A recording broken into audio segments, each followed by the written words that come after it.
Closely related to the popular James Sky Ruler model and built on the Kadett B platform, the two-seater, rear-wheel drive Opel GT became the first concept car by Opel introduced after a long hiatus following World War. The production version of the Opel GT, manufactured from 1968 to 1973, bore such a striking resemblance to the famous American sports car that it was often referred to as a compact European counterpart to the Corvette. It was even jokingly called the Corvette for those who can't afford the original.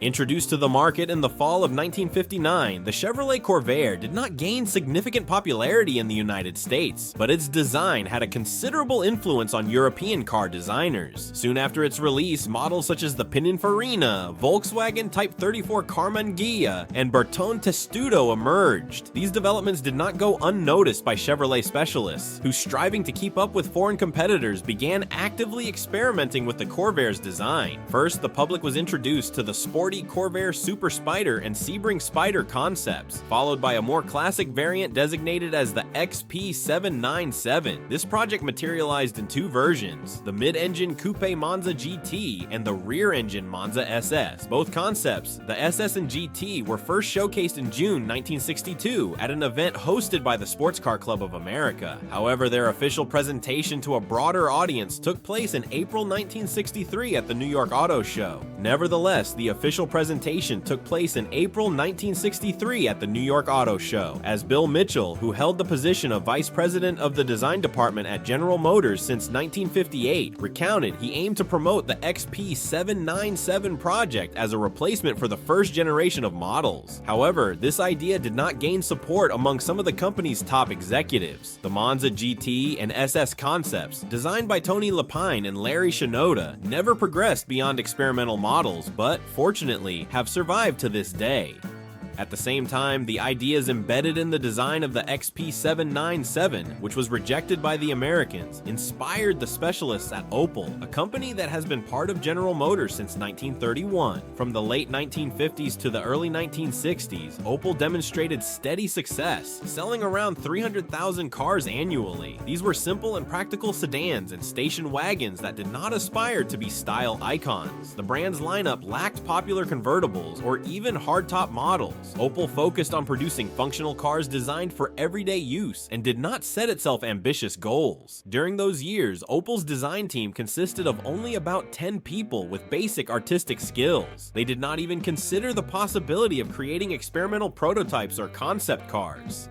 From the United States, none other than Claire McEachin, an experienced stylist and designer for Chevrolet, responsible for the look of the Chevrolet Nomad and the legendary Chevrolet Corvair, was sent to Russelsheim. Over several years, McEachin significantly expanded Opel's design department, and by the 1960s, the brand's models increasingly featured distinctly American elements. It was during this time that Opel, for the first time since the war, decided to try its luck again in the luxury car segment, initiating the development of large and prestigious Kadett family vehicles styled in a bold American fashion. Additionally, within his department, McEachin established a separate advanced design group led by Erhard Schnell, a company veteran since the 1950s. In secrecy from Opel's top management, Schnell and a small team began working on a sports model known as Project 1484. A few months after development began, the project was presented to Nelson Stork, Opel's managing director. The model bore a strong resemblance to the Chevrolet Monza GT, though it neither used a mid-engine layout nor the Corvair chassis. Bill Mitchell later claimed that Project 1484 was indeed based on the Monza GT, despite the fact that McEachin had not been involved in its development and had moved to Germany before the public unveiling of XP797. Nevertheless, in 1964, Tony Lapine, one of the creators of the Monza, arrived in Rüsselsheim to assist Machichin and Schnell in finalizing Project 1484. Lapine, also known as Anatoly Fyodorovich Lapin or Lopez, was an immigrant from Soviet Latvia who had served in the army. In 1969, he became the head of Porsche Design, a position he held for the next 20 years. But let's go back to 1964. Initially, Opel's management did not even consider funding a sports show car with minimal chances of mass production. However, in the summer of 1965, Bunky Knudsen, a passionate motorsport enthusiast and a longtime acquaintance of Machichin from their Chevrolet days, became the head of General Motors' overseas operations.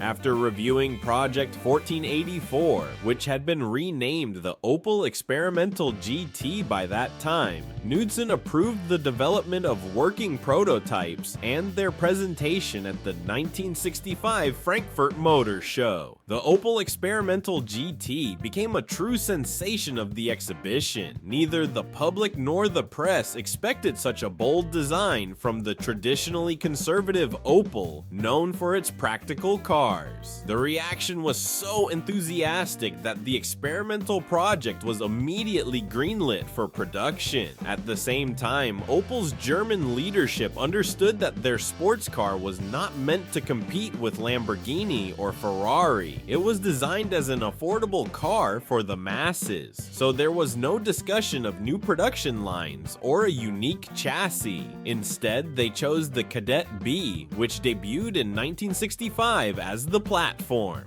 The wheelbase was extended by 1 centimeter to 249 centimeters for better handling and body adaptation. The engine was moved back by 4 centimeters, and the steering rack ratio was reduced. The front featured an independent suspension with a transverse leaf spring and disc brakes, while the rear had a solid axle with coil springs, drum brakes, and optional stabilizers and a limited slip differential. Opel outsourced body production. Initially, the German company Karmann was considered, but the contract was awarded to the French firm Brissonneau and Lotz, which had already collaborated with Opel. Brissonneau and Lotz handled assembly and painting, while another French company, Chausson, was responsible for stamping the panels.